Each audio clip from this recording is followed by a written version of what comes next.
Next, it's time for business. Kate Moody joins us. One of the big stories this summer has been TikTok. And as you can see, James is here too. It's La Rentrée. It's back to school, but also back to normal here for us here at France 24. We're still coping with COVID-19, but we're hoping, of course, they're coming back together, respecting the distance, keeping a little space between us, wearing masks, washing our hands. We'll keep things okay around the office. So fingers crossed on that one. And as part of this great ouverture, as the French say, I did a TikTok special here, the first time I've ever done one, a little short film with Kate walking away from me in the newsroom, just to sort of tease the fact that we are back in business. And funnily enough, TikTok is Kate's first story, the Chinese video app that sparked global tensions, which Donald Trump has threatened to ban. Now a deal to sell it could be in jeopardy. Now, I'm not buying it, obviously, and my film won't help sell it, but you watch it later, it's quite funny. You walk away as if you're disgusted with me, but obviously not. I'm just trying to keep the distances between us. Keep it somewhere we should That's keep all. But look, this is the summer that everybody started hearing about TikTok, isn't it? Because Donald Trump mentioned it and said that he might ban it because of security concerns. The app now has 2 weeks to essentially be sold to someone that Trump approves of. Otherwise, its operations in the United States will be shut down. The Chinese government, though, is imposing new restrictions on the export of artificial intelligence, just as that app prepares to announce a possible buyout deal. Yana Lee has more. It's a move that could derail a multi-billion-dollar deal. China has revised its export restrictions list for the first time in 12 years, just as video app TikTok tries to find suitors to take over its operations in the US, Australia and New Zealand. Beijing insists it's a move to guarantee national economic security. The main reasons behind releasing the catalogue are to regulate technology export management, facilitate technological development, cooperate with foreign countries, and to safeguard national economic security.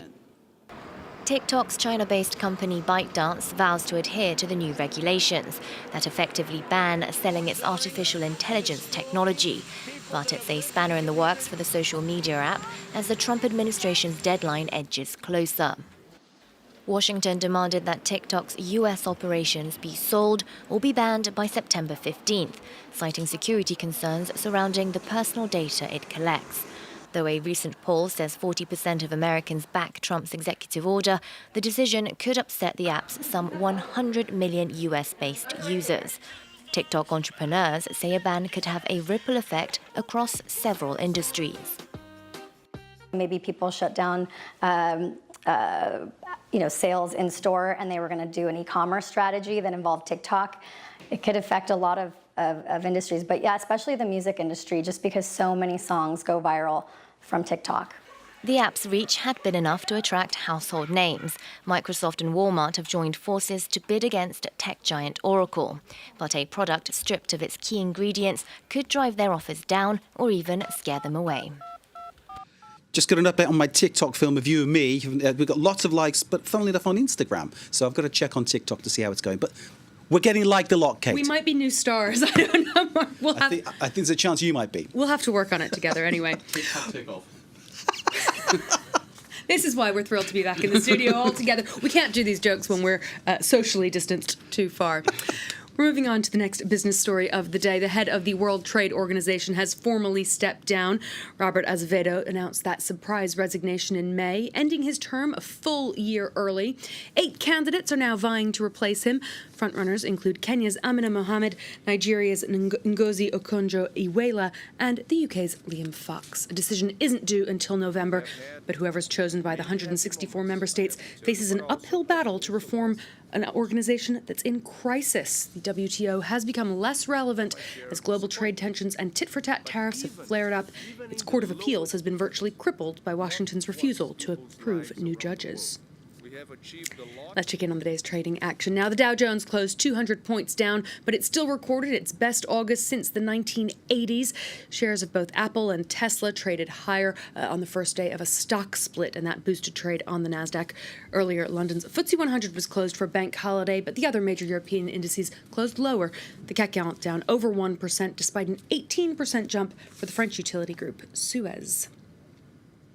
India's economy contracted at the fastest pace on record in the second quarter of this year as the country was hit by the coronavirus pandemic. Official statistics released this Monday showed GDP growth dropped by nearly 24% from April to June compared to the same period a year earlier. India's lockdown was among the strictest in the world when it began in March, but COVID-19 cases have since soared. Analysts say the economic damage was worse than they expected, and as the pandemic continues to spread in India, the already struggling economy is facing its worst recession in decades. Well, the UK has also been plunged into recession, and the British hospitality industry is now urging the government to extend a program which subsidised discounts in restaurants. The Eat Out to Help Out program was launched as part of a broader stimulus plan to encourage customers to spend more money post-lockdown. It expires this evening, expiring officially on September the 1st.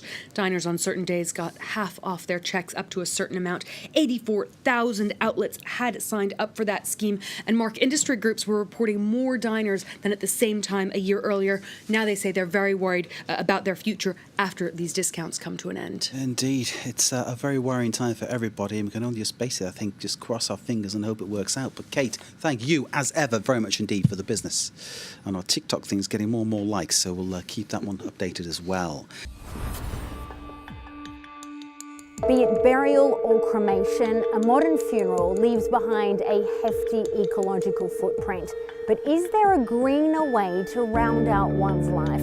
This week, Down to Earth investigates the promise of composting human remains, a practice that remains illegal in Europe for now. Down to Earth on France 24 and France24.com.